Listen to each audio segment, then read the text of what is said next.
Hi guys, welcome back to my channel and welcome to a discussion about Milia. Today I just want to give you 5 tips for not only getting rid of Milia, but also for kind of keeping them at bay, the things that you can do that are best practices that are going to help you keep Milia away as best as possible. So first things first, let's discuss quickly what Milia are. I think it's really important to know that Milia are absolutely not pimples. They are a collection of skin cells and keratin just below the skin surface in little pockets there. And that is not the same as clogged pores. It's definitely different and you cannot extract it. You cannot pop it out with your fingers. And if you actually do and you are successful, that means that you have caused some serious trauma to your skin, potentially inviting more Milia and also potentially a wound and a scar, which is probably worse than the Milia in the first place. So definitely keep your hands off the Milia because they are not pimples. But I really encourage you when you see Milia on your face to head to a professional. A dermatologist or an esthetician are going to have tools at their fingertips that are going to, with the least amount of trauma to the surrounding tissue, remove these Milia. We've been trained and we know what to do, and dermatologists especially have lasers at their fingertips and sterile needles. They can do cryotherapy, lots and lots of tools that will far more easily than you can do at home remove these Milia with the least amount of damage to your skin. So once you've gotten the Milia off of your face by a professional, what are you going to do at home to help keep you from getting more Milia?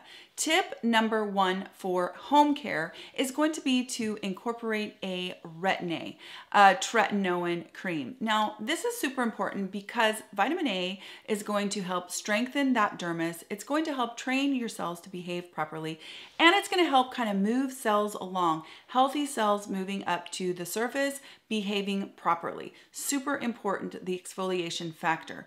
Tip number 2 for at home is going to be to incorporate alpha hydroxy acids, glycolic acid, lactic acid, malic acid. Anything that is going to gently exfoliate the surface of your skin and signal to the lower layers to produce and send up healthy new cells, that is going to be your friend in keeping those little pockets from getting clogged with skin cells and keratin. I suggest that you incorporate a toner that contains glycolic acid or contains lactic acid. I think that it's an easy way to add it into a current skincare routine, and you can also use a toner locally on specific areas that you notice Milia to be more prevalent. Now, tip number 3, and this one is huge. Wear sunscreen. I can't emphasize this enough. Some Milia are actually caused by damage to our skin, whether that is from a burn or over exfoliation manually, or a lot of times from sun damage. So it's super important that once you've gotten rid of your Milia, that you want to protect yourself from getting future Milia. So you need to kind of pamper your skin and keep it the least damaged as possible. And that is absolutely 100% sun damage. That is the number 1. And of course, the byproduct of that is healthier skin in general, and of course protecting yourself from skin cancer and hyperpigmentation and all of that kind of stuff. So really, really investing in a good sunscreen that you will wear is paramount. Now, tip number 4, and this one is really interesting. A lot of people get Milia around their eyes. And when I see somebody with Milia around their eyes, I send them off to a doctor. They are definitely referred off to a dermatologist or an eye doctor. I don't touch Milia around the eye.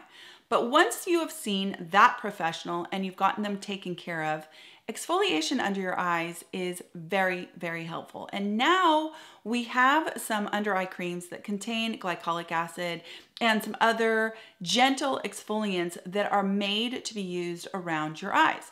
I don't suggest that you use a lot of the same exfoliants that you're using on your whole face right up under your eyes. I think they're too harsh and they can be very irritating. But some of these new eye creams that are out in the last 2 years are excellent for use under your eyes a couple times a week at night before you go to bed.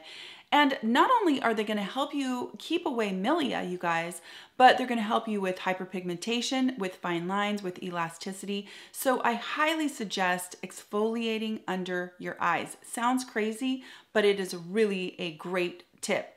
Now, the last tip is going to be sunscreen under your eyes.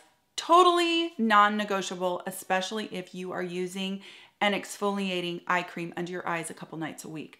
I really, really do like the Color Science 3-in-1 Total Eye. I've talked about that one before, you guys. I love it.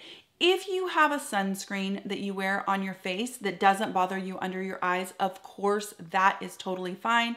As long as it is non-comedogenic, that it doesn't contain oils that are gonna clog up and kind of encourage more milia.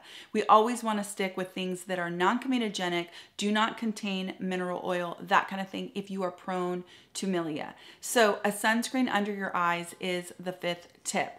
Now, these are just the surface. These are just some basics for kind of keeping milia at bay. The cool thing is every single one of these tips is beneficial in so many other ways as we're aging.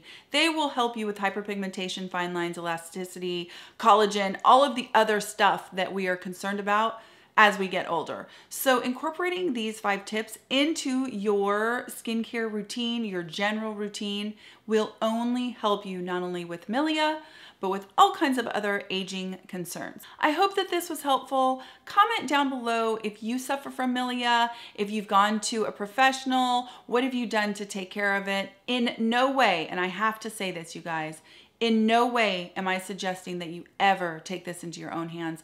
I promise you, you will only injure your skin. It's just not worth it to try and get one of these little stubborn things out. I mean, they are stubborn. So leave that to a professional and save yourself some serious skin trauma. I hope you guys have a fantastic day, and I will talk to you again very, very soon.